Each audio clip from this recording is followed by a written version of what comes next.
Hey folks, this is Riker, and if Diablo 4 Season 6 has been so great, why has everyone stopped playing? Steam numbers are down, and they're down considerably faster than Season 5. In other words, people played Season 5 for longer than they're playing Season 6. So, why might that be?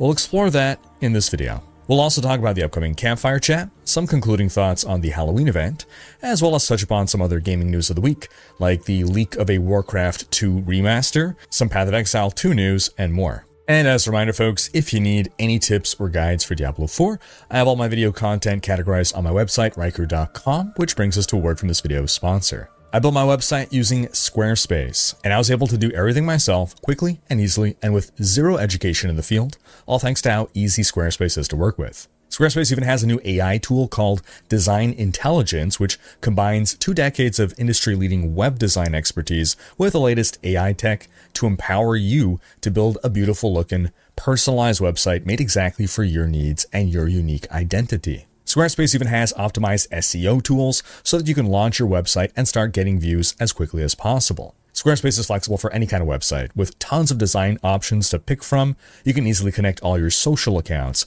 and also upload your video content and organize your video library. You can sell products or services, and with Squarespace Payment, you have an easy way to manage your payments in one place. You're just a few clicks away from being able to receive payments through your website, all while offering customers popular payment options like Apple Pay, ClearPay, Klarna, and ACH Direct Debit. Basically, if you want to build a website, I recommend Squarespace. So head to squarespace.com/Riker or click the link in the description to start your free trial and use code Riker to get 10% off your first purchase of a website or domain. That's squarespace.com/RHYKKER and use code Riker. All right, starting with the Diablo 4 news, we're getting a campfire chat next Tuesday for the mid-season update. It'll start at 11 a.m. Pacific. They'll go through class balance changes, content updates, and more, with the usual Q&A at the end. Now, what are you folks hoping to hear during the campfire chat?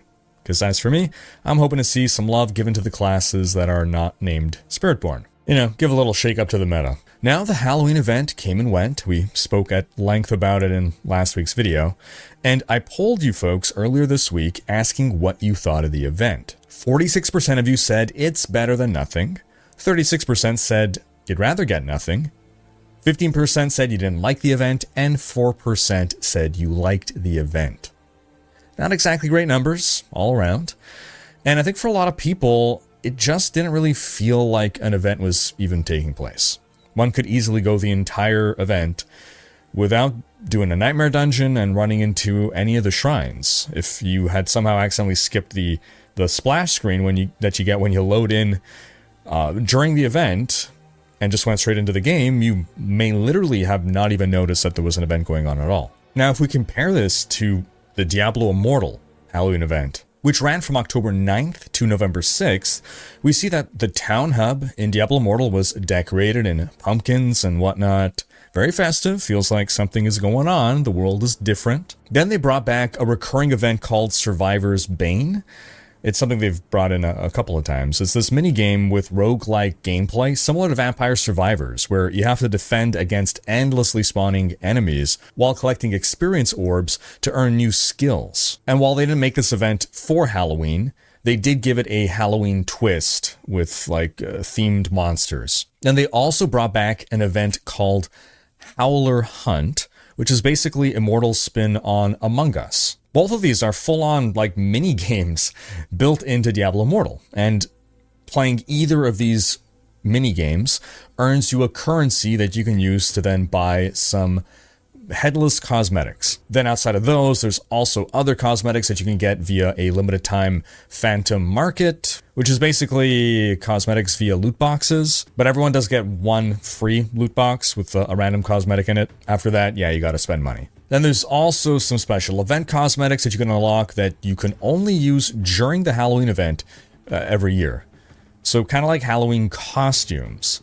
Now, I don't know that I love the idea of cosmetics you get that you can only wear during a month, but some of these basically make you look like monsters, like enemies, so I guess I get it. And whether you like it or not, again, I'm not sure how I land on these, I could only wear these cosmetics 1 month out of the year. The fact that they have it and you run around and now you're seeing people in these, what are Halloween costumes just during the Halloween event, it does overall enhance the feeling that, hey, we have an event going on right now. It's a special time of the year. And I know what everyone says about Diablo Immortal, mobile game, monetization and all that, but monetization aside, that team cooks. The Vampire Survivor and Among Us game modes, hell, it'd be cool to see something like that, some kind of crazy ideas like that in D4. Now, onto those Steam numbers. Again, I believe, and a lot of people agree, this is the most fun that Diablo 4 has ever been. But it's looking like Season 6 actually has worse retention than Season 5. And we're talking both on a relative and an absolute scale. If we look at the Steam charts, and yes, we have to acknowledge that the Steam population represents a small fraction of the overall Diablo 4 player base, so it could be, theoretically, that the Steam player numbers and their concurrent ebbs and flows do not represent the player base at large, but these are the only numbers we can work with. And again, if we're looking at the Steam charts, we see that 4 weeks into Season 6, we're down to only 32% of the peak concurrent players that we saw at launch. Now, compare that to Season 5, where 4 weeks in, we still had 76% of people playing, which that 76 is actually an incredibly impressive number. If you look at the competition, maybe we're looking at like 50% retention about a month in. 76 is staggeringly good. And, 30 some odd, it's not great, but it's not abysmal, especially when you consider the fact that it's pretty normal to see a bigger drop-off of players when you release either a new game or an expansion. A lot of people are just coming here to play the story, and then they're going to leave. And they're going to be content with that. Just a lot of people are story players. They're not here to keep playing and grinding all the way to, Paragon 300. And we saw the peak player numbers on Steam for Season 6 hit 56,000 compared to only 34,000 for Season 5. That's an increase of about 56%. However, 4 weeks into Season 5, we were down to 26,000 peak concurrent players on Steam. 4 weeks into Season 6, we're down to 18,000. So, however you look at it, people are definitely dropping off faster this season. And again, the question is, why? The progression overhaul is an improvement to the game. The new systems are great. The Spiritborn is super fun. So why are people leaving sooner? Well, I have a few guesses. First off, I think a lot of people have been enjoying the state of the game so much that they're playing more than they ever have before, and therefore they're burning out sooner. So let's say, for argument's sake, that a season has about 200 hours of fun, just a random number. You can spread those 200 hours over the course of 3 months, or you can burn through them in 4 weeks. I know I've been putting in more hours than ever, and I'm kind of feeling burnt out now. Now, a second big factor, though, I think is just the incredible state of unbalance that these Spiritborn bugs are causing. Normally, I play multiple classes per season. When I get bored on one character, I start up another character, and that's how I keep things fresh. And this gives me, every character gives me at least another week of fun. But with the Spiritborn being a million times more powerful than other classes, I just can't bring myself to play the other classes. The power disparity is just too great. And I know some of you guys can do it. You can play off-meta builds. You can make your own build. You can run an F-tier build and have fun. And that's great. I'm happy for you. I really am. But for myself and a lot of other people, we just can't force ourselves to feel a certain way. We just can't get there. And I think a third factor is because of how broken the Spiritborn is. It's just so powerful that we've just been blasting through the game faster than we otherwise would have. We farmed up all of our gear and our Masterworks and our Paragon much, much faster. We've conquered all challenges faster. We've deleted any difficulty from the game much faster. And you just reach a point where you feel, well, what's left to do? You become satisfied with your current state of power. Sure, you can go on, farm more Paragon, but you don't have to, or you don't want to put in the time to. Sure, you can try to farm for perfect gear, but your current gear is good enough because it already obliterates everything in the game. So you just reach a point where you're okay with moving on. That's why I'm really hoping for a shakeup with the mid-season patch. I'm hoping it's going to revitalize the season. Now, outside of that, I think for a lot of people, the gear chase right now as well is too difficult. think farming for good greater affix items is a grind that a lot of players are tapping out of. Now, could be that the drop rates are tuned a bit too low currently, either that or we need more protections for multiple greater affix items rolling well. By the same token, though, I do think it's important for the game to not become too easy, and it's just an incredibly difficult balancing game that the devs have to play. If it's too easy to power up, then, well, we're all done with the game in a week, which means that we had 1 week of fun, but then we have 3 months of nothing. But then if it's too hard to gear up, then people just burn out, stop having fun, and they give up at some point. And the devs have to find just the right difficulty to keep you chasing long enough to maximize your fun. But the biggest problem is everyone has a different threshold here. And so the devs have to figure out how to set the rates that maximize the fun for the greatest amount of people. And that means that things will be too hard for some players all the way on one end of the spectrum, and they're going to give up.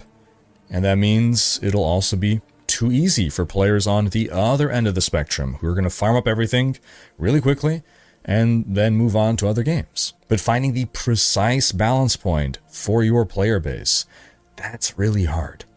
And I think they're still going to be trying to dial it in for a while. So that's obviously some of the most important stuff that the devs have to consider and think about and work on right now. But super easy, fast, small thing. Little quality of life suggestion. When we're re-rolling an affix, can we have the default selection be no change? Whatever the original intent of the design, the way we use enchanting in practice is not to roll once and go, ooh yeah, I like that, I'll stick with that. We re-roll multiple times, we're looking for a specific affix, and we're clicking no change, no change, no change, no change, no change.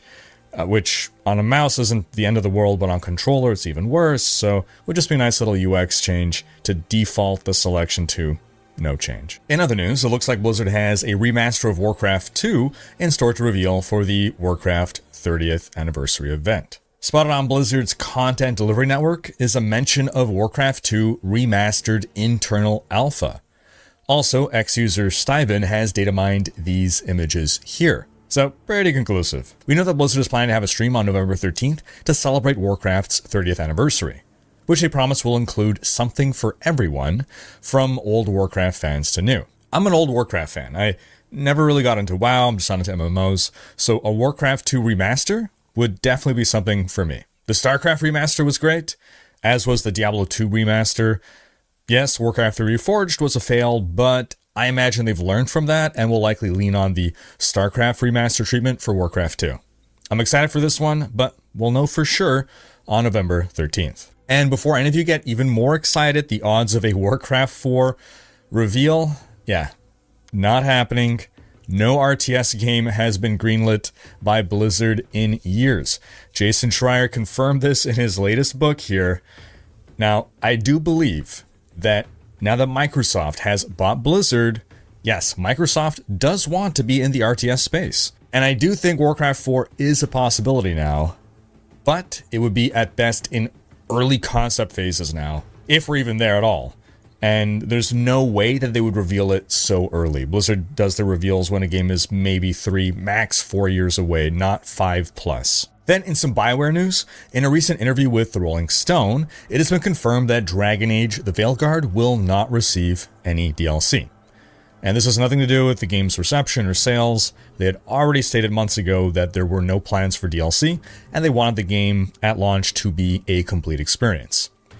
And what was specifically said in the interview is that BioWare's full attention has shifted entirely to the next Mass Effect, though Veilguard players can still expect quality of life improvements and other small updates as per IGN. Then in that same Rolling Stone interview, Dragon Age creative director John Epler hinted that we should not be expecting any remasters of Dragon Age 1 or 2, because those games were made on a proprietary engine, and there's only about maybe 20 people left at BioWare who know how that engine works. Dragon Age 1 and 2 were made on BioWare's Eclipse engine, which no one has used in over a decade at this point. Starting with Dragon Age Inquisition, BioWare moved the franchise to the Frostbite engine. And as for the Mass Effect games, those were made on the Unreal Engine. Honestly though, if there really would have been enough of a desire to invest into this project, they could outsource it the way Blizzard basically outsourced the Diablo 2 remaster to Vicarious Visions, now Blizzard Albany. I mean, sure, it would be difficult to do, but so was Diablo 2 Resurrected. And this is a problem that you can just throw resources at. With enough time and money, people could figure out how to do it. The question is, do they want to spend that money? Then in some Path of Exile 2 news, we got a gameplay video showcase of a new mercenary skill, Cluster Grenade, as well as a gameplay walkthrough with Sony Interactive's legendary Shuhei Yoshida. We also learned that it'll take around 50 hours to play through the campaign in PoE 2.